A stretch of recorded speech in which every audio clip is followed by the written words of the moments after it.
Hi. So today I wanted to do like a chill video where like I'm literally still wearing my pajamas, where I talk about the skincare mistakes that I've made that I wish so badly that I never made. A lot of you, especially if you're subscribed to my channel, you probably know I've been on a skincare journey, and any of you who have any kind of a skincare like concern, which like who doesn't, you know what I'm talking about. It's really, really difficult. So number one would probably just be growing up in the early 2000s. This bitch right here. First of all, they changed the packaging a little bit. I bought this so that we could tell this bitch to her face what she did to us, okay? Bruh. It also smells a little bit different than I remember. The St. Ives, bro. So abrasive. Can you believe I spent money on this shit? I'm gonna use this as a foot scrub because that is what it should be for. I need to wipe this off. Like, why did I do that? I just wanted to show you. I just wanted to show you this bitch. I wanted to feel the grit again and be justified in my hate.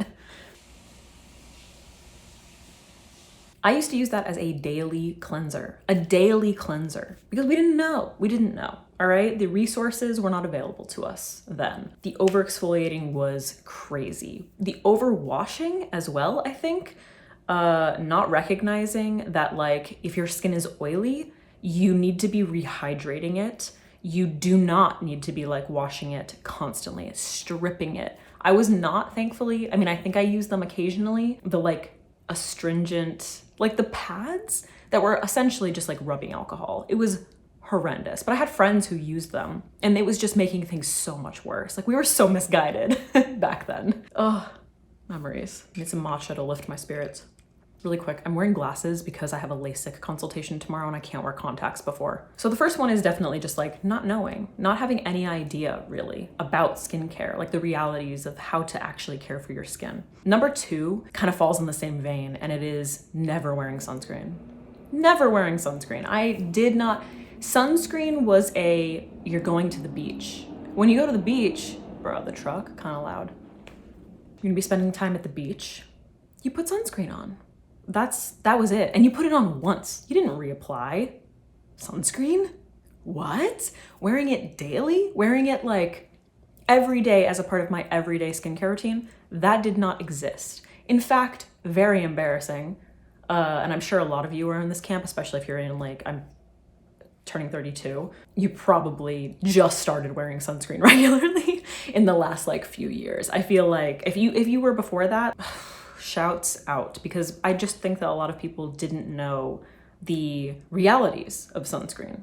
Number three is definitely thinking that dermatologists are just for like people with severe acne or like checking out cancerous moles or something. That is always what I thought a dermatologist was for. I did not realize that a regular person who like is just experiencing like their skin in general could go to the dermatologist and like have a regular consultation. I had no idea that that was an option. It's obviously a lot harder if you are someone who doesn't have insurance, which I was for the majority of my life.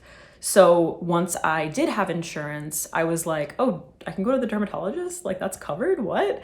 And then I jumped on that opportunity and it changed my life. If you followed any of these videos that I've made, then you know that the second I went in and I got prescribed actual products from a dermatologist who knows what they're doing, it just like, I saw massive improvements in my skin. Wait, what number are we on? Shit, I don't remember. I think we're on number 4, which is trying to just figure it out all on your own. That is truly impossible. I can't tell you how many times I like read articles or I watched YouTube videos or I just tried, you know, certain things. You can kind of like convince yourself, there's like a placebo effect. You can kind of convince yourself that like something is working when it actually isn't. And I think it's because you're desperate to find a solution to whatever your problem is.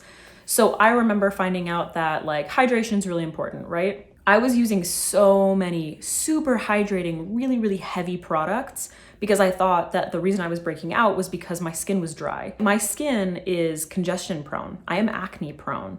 So using those heavy moisturizing products and not exfoliating regularly did the complete, it created so much texture. I had blackheads. I had obviously like whitehead breakouts just everywhere, all over the place. And I couldn't figure out why that was happening. I was like, I'm hydrating, what the fuck?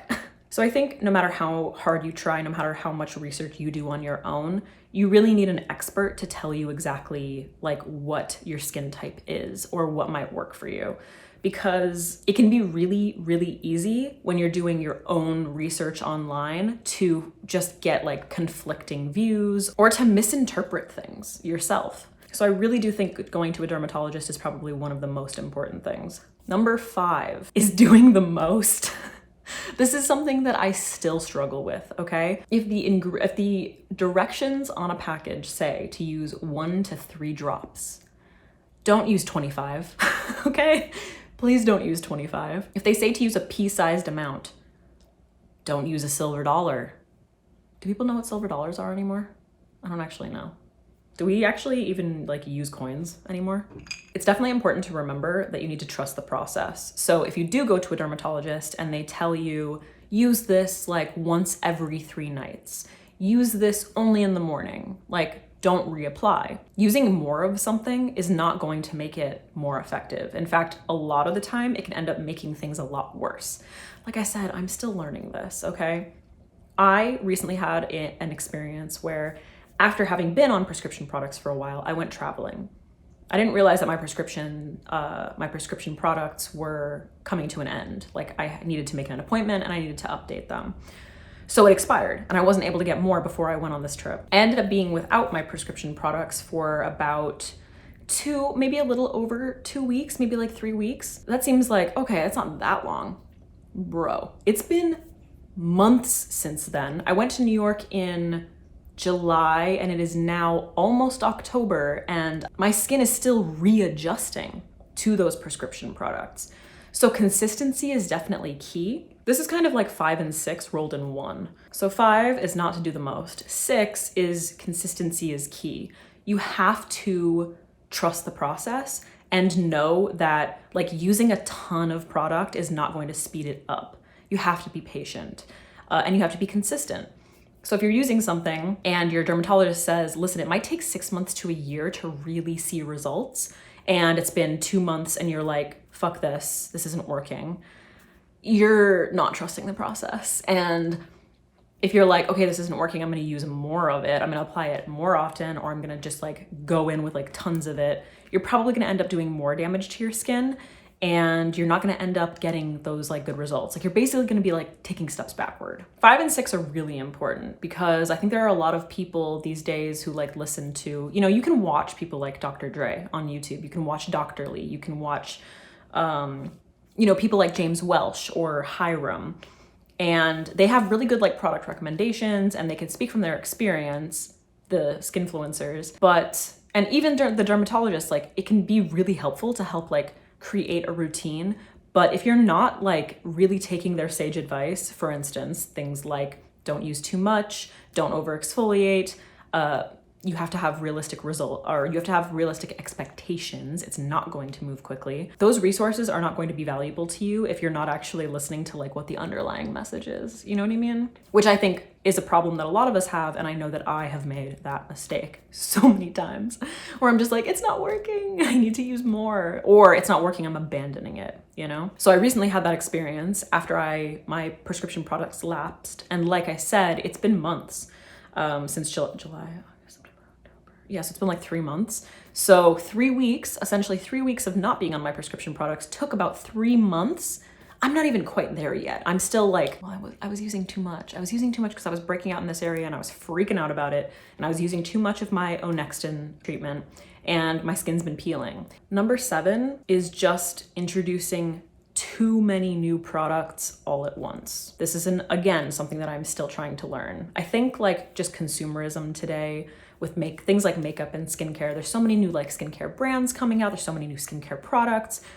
You also kind of like reach a point where you're like, ooh, this could be better. I wanna try this, you know? But introducing a bunch of new products, once again, you're not following directions and you're not trusting the process. You have to stick with something for a very long time before you see those results and before you can like trust it to be like something that you know is going to work for you. So if you're constantly like switching out your moisturizer, switching out your serum, switching out your mist, switching out your, trying a bunch of different kinds of exfoliating products, you're not gonna know, number one, what's working, what's not working. But number two, you're probably gonna like really confuse your skin, and it's not gonna have any time to like adjust to any of those products. You're gonna be all over the place, and you're just gonna end up spending way too much money.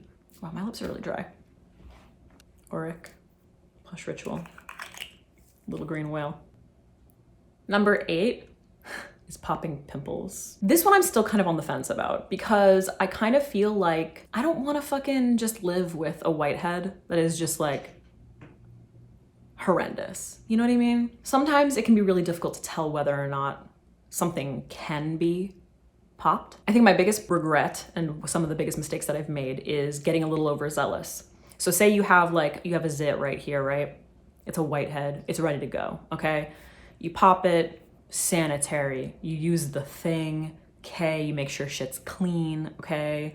You put one of those like patches on top of it to make sure there's no bacteria that can build up, whatever. Then, that's not enough for you. You start to look around the rest of your face and you're like, ooh, is that a little bump? Oh, what's that? Do I have something right here? You start trying to pop just random shit that like it's not bothering you. Like it's just chilling, like let it live. And you're like, no, I can't. I need to do all of these things to my face. I need to get rid of every tiny little thing. Then you just go and you end up with like 25 super like swollen, hurting areas on your face because none of those guys were ready to go. That is a huge mistake. Again, that I'm still trying to learn. I've gotten better, but I'm not infallible. I've heard some conflicting like opinions from dermatologists. A lot of them are like, just leave it alone. Some people are like, well, if it's a whitehead and it's at the surface, like you can take care of it, but just make sure that you're being like sanitary about it or whatever. I try to just not touch it. Don't touch it for a very long time until it's just unsightly, and it's like ready to go. I think that's it. Man, it was a lot though. I mean, we got through 8 points and I feel like there were a lot of little points inside those 8 points. So the thing that I hope you take away from this video, the biggest thing in my opinion is the importance of seeing a dermatologist. We are covered in skin. I don't know if you guys know that, but like we got skin everywhere and we don't understand it. It's our largest organ, right? And we don't understand it. Like it's not in our culture, at least in the US, as far as I know, to like encourage people to just like understand their skin and go. I think it's changing.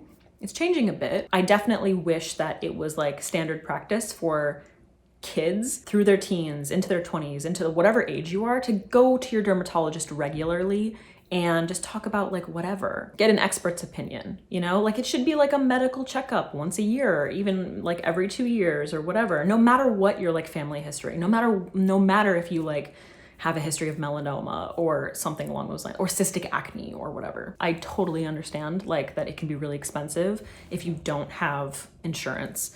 It's definitely not super accessible. This is not an ad. I did work with Curology a while back and I did they gave me like a 6-month free trial. And then I ended up paying for it for like another 6 months after that because I really liked it. You can speak to a dermatologist and I thought it was a really good option if you don't have insurance and you're like trying to figure out your skin. But I highly recommend going to see a dermatologist, even if it's just like one time, just to try and figure things out a little bit. So yeah, those are all the skincare mistakes. I want to say 8, but there's like, I don't know, 85 probably that I have made that I wish I never made, and some that I am still trying not to make. Please let me know if there are any that I missed, because I'm sure that there are. And also, like, I would love to hear certain things that you have learned through your skincare journey and like what stage you are in, what your current concern is, if there's just something that's like totally bothering you. Because trust me, I think we're all there, just on like at different levels. All right, guys, thanks for watching. I hope that this was informative in some way, or entertaining at the very least. Yeah, I'll see you soon. Wishing everyone luck on their skincare journey. Okay, bye.